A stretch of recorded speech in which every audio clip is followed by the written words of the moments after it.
Hello students, इस video में हम अल्कोहल, फिनोल और ईथर के कुछ रीजनिंग के क्वेश्चन डिस्कस करेंगे जो जनरली 1 मार्क में आते हैं।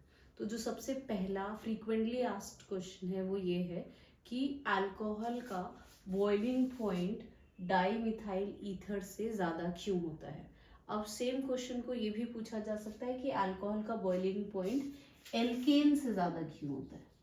तो दोनों में से कोई भी चीज पूछी जाए, इसका रीजन एक ही होगा कि अल्कोहल के अंदर हाइड्रोजन बॉन्डिंग होती है जो कि स्ट्रॉन्ग होता है, जिसकी वजह से उसका बॉइलिंग पॉइंट ज्यादा होता है। तो आप सीधे इसमें सिर्फ इतना बता सकते हो कि कोई भी अल्कोहल अगर आप ले रहे हो तो अल्कोहल के अंदर हाइड्रोजन बॉन्डिंग होती है और इसी हाइड्रोजन बॉन्डिंग की वजह से इसका बॉइलिंग पॉइंट हाई होता है, जबकि डाई मिथाइल ईथर और एल्केन में वो हाइड्रोजन बॉन्डिंग नहीं होती। दूसरा क्वेश्चन जो इसमें पूछा जाता है वो ये पूछा जाता है कि जो ऑर्थोनाइट्रोफिनोल होता है, ऑर्थोनाइट्रोफिनोल एंड पैरानाइट्रोफिनोल, इन दोनों कंपाउंड में से कौन स्टीम वोलेटाइल है एंड वाई। स्टीम वोलेटाइल का मतलब कौन सा कंपाउंड है जो इजीली वेपर में कन्वर्ट हो जाता है, या फिर कौन सा ऐसा कंपाउंड है जिसका बॉइलिंग पॉइंट कम होगा। जिसका बॉइलिंग पॉइंट कम होगा वो स्टीम वोलेटाइल होगा।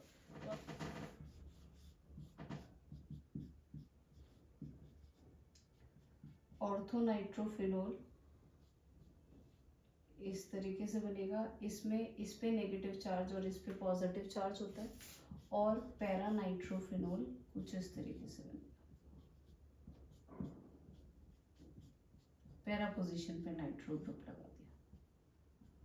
अब इसमें जो हाइड्रोजन बॉन्डिंग होती है ऑर्थोनाइट्रोफिनोल में, वो इंट्रामॉलिक्यूलर हाइड्रोजन बॉन्डिंग होती है।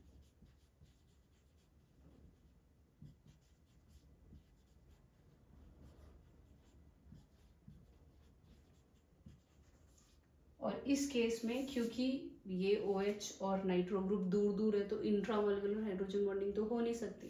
तो ऐसे केस में हमारा इंटरमॉलिक्यूलर हाइड्रोजन बॉन्डिंग होता है, दो मॉलिक्यूल्स के बीच में हाइड्रोजन बॉन्डिंग होती है, इंटर मॉलिक्यूलर हाइड्रोजन बॉन्डिंग।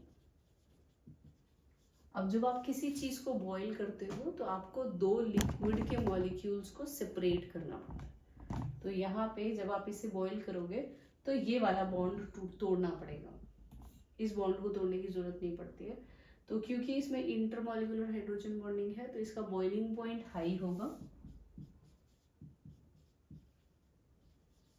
और इसका बॉइलिंग पॉइंट कम होगा,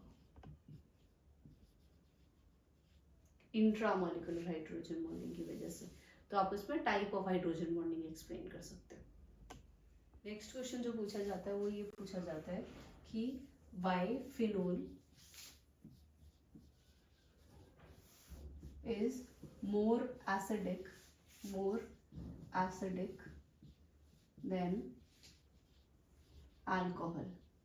तो अगर मैं अल्कोहल के किसी भी एक एग्जाम्पल को ले लूँ तो बेसिकली फिनोल हमारा बेंजीन पर OH है, और अल्कोहल में अगर मैं कोई भी एक अल्कोहल लेती हूँ लाइक इथेनॉल ले लूँ तो एसिड बेसिकली H+ रिलीज करने के बाद क्या बनाता है, फिनॉक्साइड आयन। ये फिनॉक्साइड आयन बना, इसको कॉन्जुगेट बेस कहा जाता है।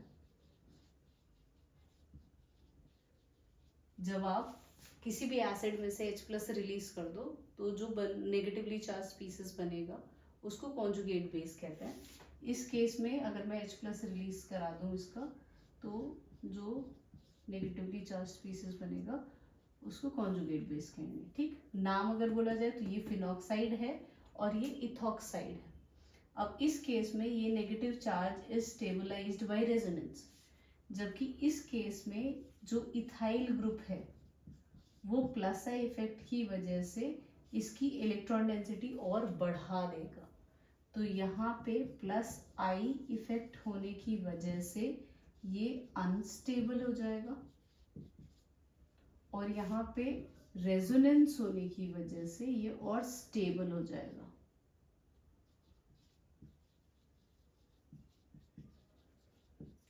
कॉन्जुगेट बेस जितना ज्यादा स्टेबल होता है उसका रेस्पेक्टिव एसिड उतना ज्यादा एसिडिक होता है। ठीक है। फोर्थ क्वेश्चन जो पूछा जाता है वो बेसिकली लिमिटेशन है आपका विलियमसन सिंथेसिस का। क्या क्वेश्चन पूछा जाता है कि अगर आप टर्ट ब्यूटाइल ब्रोमाइड लेते हो और उसके साथ रिएक्ट कराते हो CH3ONA का, ठीक है, तो we get alkene instead of ether. Why? Williamson synthesis कहता है कि एल्कोक्साइड के रिएक्शन, मतलब एल्कोक्साइड को जब एल्काइल हैलाइड के साथ रिएक्ट किया जाता है तो वो ईथर बनाएगा। तो इस केस में एल्कीन क्यों बन रहा है, ईथर क्यों नहीं बन रहा है?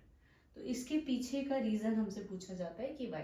तो आप इसमें क्या बोलेंगे कि जो टर्शरी एल्काइल हैलाइड होता है, टर्शरी एल्काइल हैलाइड, और जो मिथॉक्साइड हम ले रहे हैं, क्योंकि इस केस में स्टेरिक हिंड्रेंस है, तो इस स्टेरिक हिंड्रेंस की वजह से ये जो ऑक्साइड है वो इस पे अटैक नहीं कर पाएगा। अब जब इस पे अटैक नहीं कर पाएगा तो वो क्या करे, तो वो क्या करेगा, इसको अल्फा कार्बन कहते हैं, इसको, ये तीनों हमारे बीटा कार्बन, तो बीटा सारे एक जैसे ही हैं, तो किसी भी एक बीटा कार्बन से वो हाइड्रोजन एब्स्ट्रैक्ट करेगा और हाइड्रोजन निकाल के इसको एल्कीन बना देगा। कैसे? इधर देखिए, CH3ONA प्लस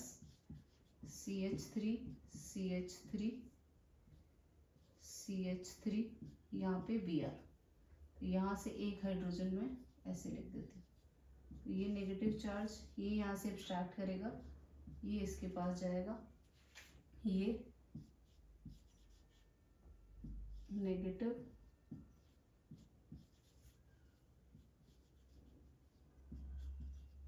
ये नेगेटिव इधर से निकलेगा, ये इधर, और ये बना देगा हमारा एल्कीन।